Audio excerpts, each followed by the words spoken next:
Hi, everybody, and welcome to our second episode in the Impact Career Series from the Marshall Institute here at the London School of Economics. I'm Carlos Miranda, and I'm your host. For those of you that missed the first episode and my kind of in-depth introduction, I'm a social entrepreneur. But in addition to that, and arguably more importantly, I am a practitioner in residence here at the Marshall Institute. And throughout my work, I've advised a variety of philanthropic organizations, social ventures, and nonprofits. And I've seen firsthand just how careers evolve to align with purpose, right? And this can be a very complex and surprising path, yet always, I would argue, a very rewarding one. And ultimately, that's what this Impact Career Series is really all about, exploring how people build purpose-driven careers, often across sectors or within large organizations that are rethinking their role in the world. We will hear about pivotal decisions, unexpected turns, and practical insights that you can take forward and apply to your own work wherever you do it. If you missed our first episode, which was with the amazing Caitlin Simo, our Senior VP at the Edelman Trust Institute, you can catch up anytime. The full conversation is available at the Marshall Institute's LinkedIn page, as well as on YouTube, Spotify, and Apple Podcasts. A little bit on the Marshall Institute, for those of you that may not know. The Marshall Institute is part of the London School of Economics, and we exist to improve the impact and effectiveness of private action for public benefit. And we do that in a variety of ways, right? One is that we accelerate the impact of individuals through transformative teaching programs. Two, we scale the impact of social ventures through our own 100X Impact Accelerator. Three, we advance the impact of knowledge through, obviously, research and insights. And last but not least, we create spaces for impact, right? We kind of encourage and nurture a very powerful network and convening platform, which this show is just but a tiny sliver of. All right, speaking of the show, we need to get to our guest because he's very important and he's got things he's got to get done. I'm delighted to welcome Luke Nelson, who is a very, very old and a very, very, very, very good friend of mine. And I am really excited to have him here. Luke is the head of international sustainability at JPMorganChase. He leads the firm's corporate sustainability strategy outside of the United States, guiding their approach and building relationships with global partners and initiatives. His work sits at the intersection of business strategy, environmental stewardship, and stakeholder engagement. And he's helping shape how one of the world's largest financial institutions delivers on its sustainability commitments. Before JP Morgan, Luke spent years advising financial institutions as a director at PwC's sustainability practice, and he's worked on public policy issues in both London and Brussels. He brings a cross-sector international perspective on sustainability that's deeply relevant to today's business landscape. So without further ado, let's welcome Luke. Hello. Great to see you. I was a little bit worried that the person isn't going to show up. Like, it's like, let's welcome, and it's just like, you know? Well, I'm here. Great to be with you. How you doing? Yeah, I'm doing well, thank you. And look, thank you so much for having me on. I'm really looking forward to the conversation. And we should also, before we do anything, we should give a big shout out to our wives, because if it wasn't for them being buddies, we wouldn't know each other. So wives, you're probably not watching, but thank you. They're definitely not watching. No, but it is true. Our wives went to uni together not that long ago, and when we moved to London, Luke's wife Carolyn and my wife reconnected, and that was the beginning of a beautiful friendship. Indeed. And fun fact: Luke helped me build the first cribs for when Alicia was pregnant with our kids 14 years ago, which is crazy. Yeah. But we can talk about our origin story all day long, right? So let's that's not what they're paying us the big bucks for. Luke, thanks again for being on the show. When they asked, when we were designing this series at the Marshall Institute, we wanted to have a real mixture of people kind of come and lend their voices and advice. And hand on my heart, you were one of the first people I thought of, right? And so it's really exciting to have you on the program. And I'd love for you to tell us a little bit about, like, start off by telling us about kind of your career, right? Like, what led you into the world of sustainability? How did your roles evolve? Like, just tell us your story. Like, what did you study? Like, how did you come to where you are right now? Sure, happy to.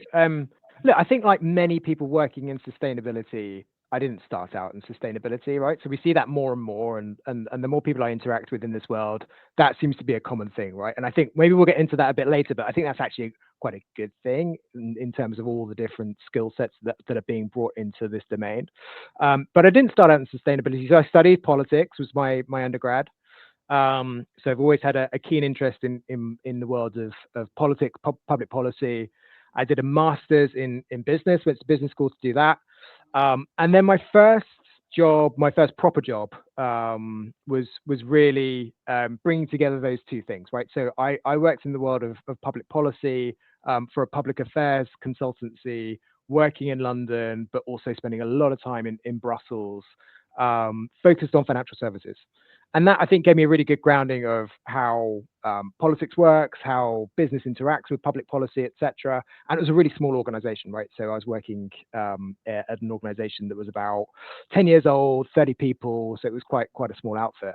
I did that for a few years, and then had a bit of an itch to do something different. So I went from a very small organization to a very big one.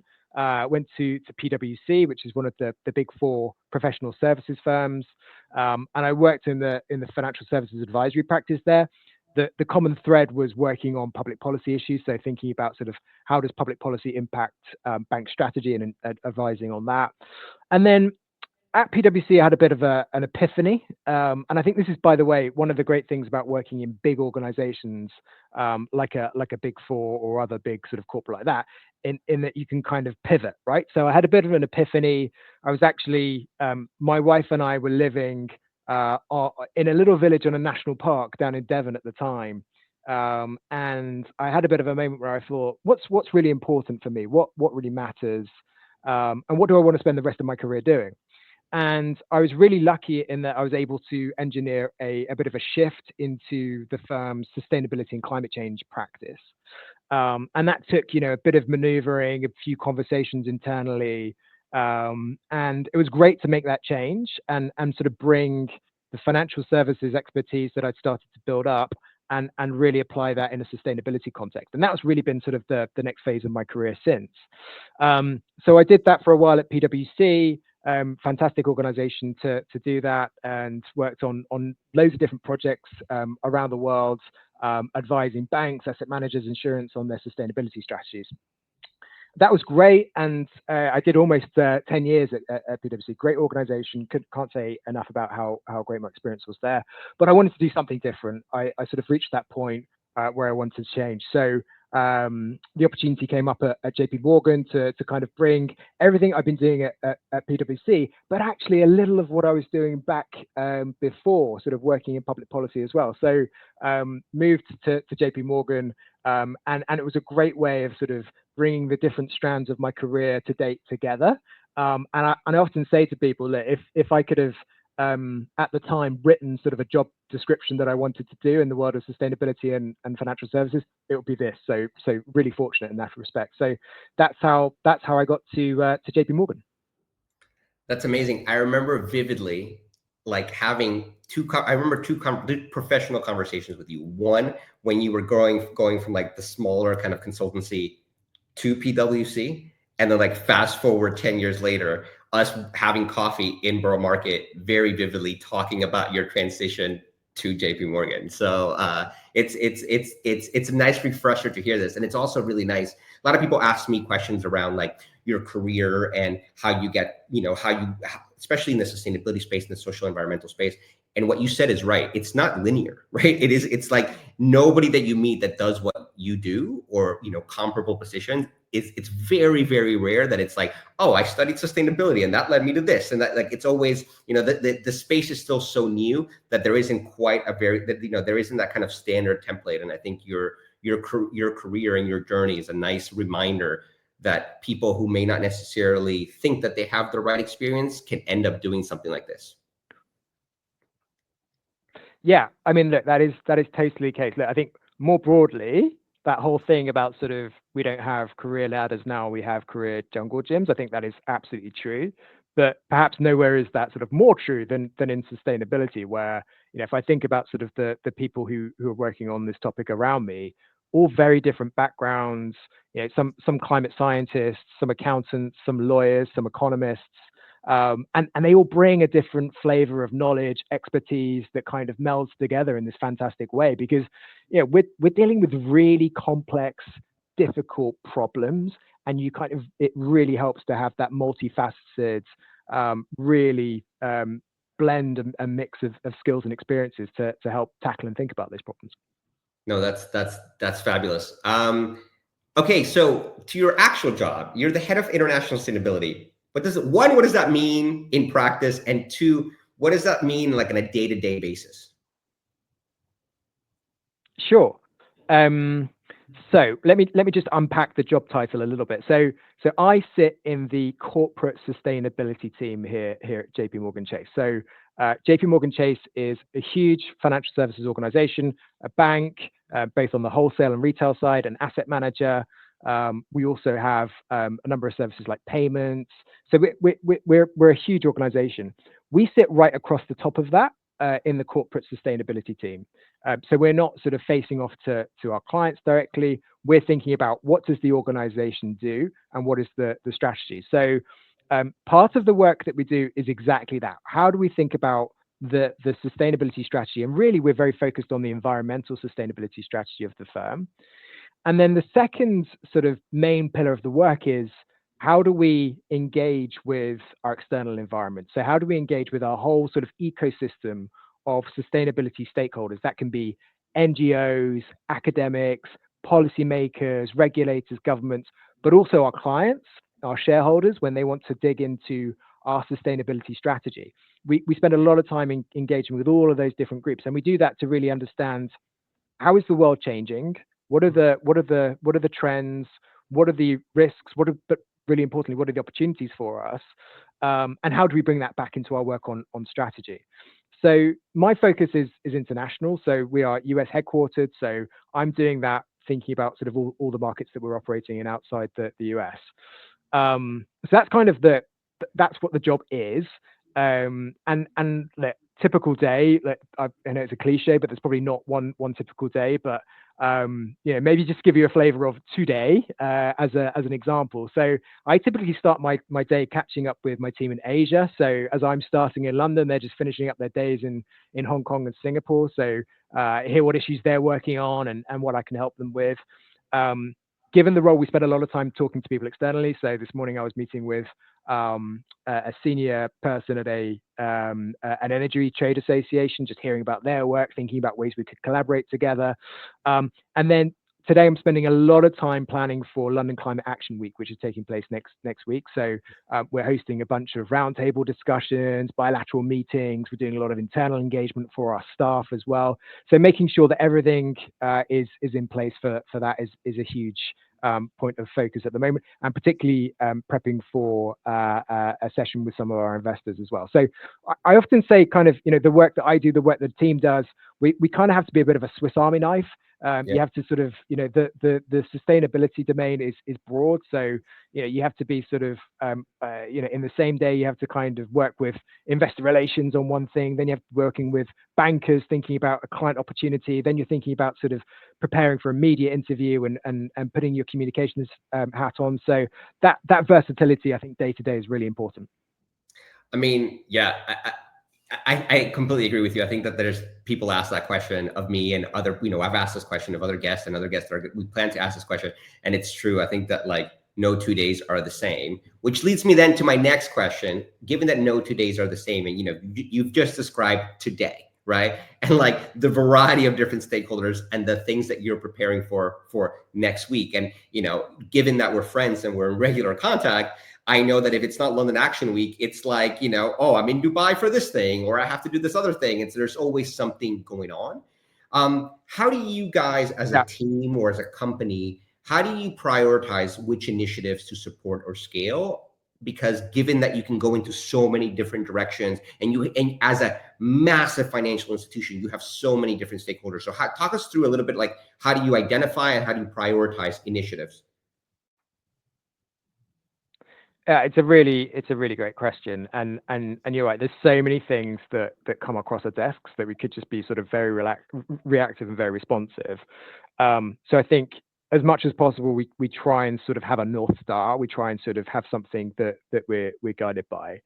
And look, I think for all sustainability professionals working in a corporate setting, I think the key thing to think about when you think about prioritizing is how to align with the organization's business model and how to align with commercial objectives. I think that's really important. So what does that mean here, and how does that guide our work? For us, one of the sort of the focus areas that we have is how do we, as an institution, help to scale clean energy and scale other green solutions through the energy transition. So just for context, we have and to give you an idea of some of the scale, we have a target of financing 1 trillion for the green economy by 2030. So what does that mean? That means sort of financing wind, solar, battery, some of the emerging technologies. So really exciting stuff. So in the sustainability team, we're focused on how do we help position the firm to do more of that business and to compete among our peers for that market share. So by having kind of that as sort of, one of our, if you like, guiding lights, we can think about, is what we're doing helping the pursuit of that broad objective? So I think that's really important, and sort of, just bearing in mind that it's very different working in sustainability for a corporate versus, we're working for an NGO. We're not an NGO, right? We've got to sort of really think about bringing it back to how do we serve our clients, and being guided by that, because I think ultimately, that is what makes the activities that we work on valuable for the firm, and that's where we can have most impact. I mean, yeah, completely. And I think that, like, it's interesting for you to point that out, is that, like, obviously you're not an NGO. However, engaging with NGOs and other stakeholders is vitally important. And so, like, how do you take everyone's different priorities and make it sure, you have to look at it through the lens of JP Morgan, but how do you drive that forward? And that's really interesting. But taking it back to you for a second, as in Luke, and not necessarily JP Morgan, like, you've worked across public policy, very international. You've worked at PwC, JP Morgan, et cetera. What kind of have you learned from kind of moving through different size corporates in different areas when it comes to, like, impact and how impact can actually be achieved? However you define impact, because if we start talking about, like, how we define impact, that's another, how many theses have been written about that. Yeah. But, like, however you define impact, like, what have you learned? So yeah, I definitely had the benefit of working in a really small organization and then two, like, huge organizations. And so going from an organization with 30 people to literally going to an organization with 300,000 people, like, it was pretty intimidating, right? Making that switch. But I think reflecting and thinking about sort of the impact that you can have, number one, both are really good learning experiences, right? So I think there's huge benefit in sort of working in different sized organizations, and you can definitely have different types of impact at a big organization versus a small. So, I mean, just to give you a sense, when I was at a smaller organization, as a really pretty junior member of the team, I was advising directly the CEO of a FTSE 100 company, which kind of blew my mind at the time. But, my boss had faith in me, and I was trusted to do that. So what you get at a small organization is much more sort of exposure to sort of senior people and sort of important topics at a much earlier stage. And I think that's probably true no matter what stage you're at during your career. At a smaller organization, you're just leaner, so you see more stuff, you touch more stuff. I think then coming into a much bigger organization, clearly you're all of a sudden I was a sort of much smaller fish in a much bigger pond, and that sort of that remains the case now at JPMorganChase, right? We're still sort of a similar size with over 300,000 people, but the organization has much more impact, right? So JPMorganChase moves, I think it's $10 trillion plus around the world each day. It's like mind-boggling, can't even comprehend these numbers, right? So even sort of a small action internally at the firm can have sort of huge impact if you're thinking about sort of the work that we're doing to, as I said, sort of scale clean energy or whatever it is. So it's a different kind of impact that you can have at a bigger organization. I think that I would encourage people, if they get the opportunity, to move across different sort of size organizations, because you definitely, in my experience, you get different things from working at different places and different sort of scales. I mean, that's a lovely, it's almost like you set it up for me, man. Thank you. It's like you're doing my job for me. Conscious of your time, because I know you're a very busy man and a lot going on. And we got to let you go here in a minute, but like transitioning from what you've just said to kind of advice, right? Obviously the people listening and kind of people watching and engaging with our Impact Career Series here, part of it is like career advice, inspiration, what they could be doing. So for someone kind of that's working in a traditional corporate, right, who kind of maybe wants to pivot towards sustainability or more purpose-led work, what kind of advice would you have for someone like that, given your career and your experience? So I think there's a few things. I think, if we think about sustainability or impact, I mean, that can, you said we could write so many theses on kind of what impact is, but it's such a broad field. So I think the first thing is like, think about what's that sweet spot of like what motivates you, frankly, what you're good at, and then what your company or a different company might value, right? So almost do that kind of analysis of that what's in that sweet spot. And then I think the other thing is like, don't wait until you get like a shift in role. So there are so many people at JP Morgan who might not have sustainability or ESG or impact in their title, but their job is kind of doing that, right? So if I think about sort of our infrastructure bankers, our energy bankers, but like many more people besides, there's loads of people who are working on these issues just as a natural part of their job. So I would say just think about what you can do in your current role before you make sort of a big pivot into doing something dedicated to start that build, to build that into your work. And then the third thing I'd say is like more focused on outside. So I'd think about what can you do, whether it's like in your personal time, you could join a charity board, or you could find some nonprofit to get involved in that you can really start to build your experience and your credentials. And then probably the most important thing, sort of overall, is just build your network inside your firm, inside your organization, outside. I mean, it is incredible how quickly doors, opportunities, things you didn't even think were possible will open up once you start really to build and expand your network. No, I mean, that's brilliant advice. I always tell our students at the Marshall Institute that like network. I mean, I literally built not one, not two, but 3 different businesses on just offering people coffee, right? And so like you can never say that message enough. Well, Luke, listen, like I said, you're a very important man. Thank you so much for your time. As always, it's a real pleasure to talk to you, especially to talk to you in a more formal, professional setting. I appreciated this. It's been an absolute pleasure, and look forward to seeing you in a much less formal setting soon. 100%, 100%. All right, buddy. Listen, thank you so much for your time and your advice. It's been brilliant. Take care. All right, so that was Luke Nelson. A huge thanks to him for, as always, just an engaging and insightful conversation. I knew he'd be a brilliant guest with some very kind of tangible and practical advice. Before we sign off, if you want to explore a little bit more about the Marshall Institute, there's a few great ways in which you can stay connected with us. One, you can subscribe to our newsletter for updates and events. Look, I was waiting for that. You see how it slowed down. So 1, subscribe to our newsletter for updates on events, research, thought leadership. 2, you can kind of scan that and learn more about our programs, including the executive MSc in social business and entrepreneurship. And last but not least, I would encourage everyone to discover our 100X Impact Accelerator, which we're super proud of. It's our initiative supporting ventures with the potential to improve 100 million lives or more.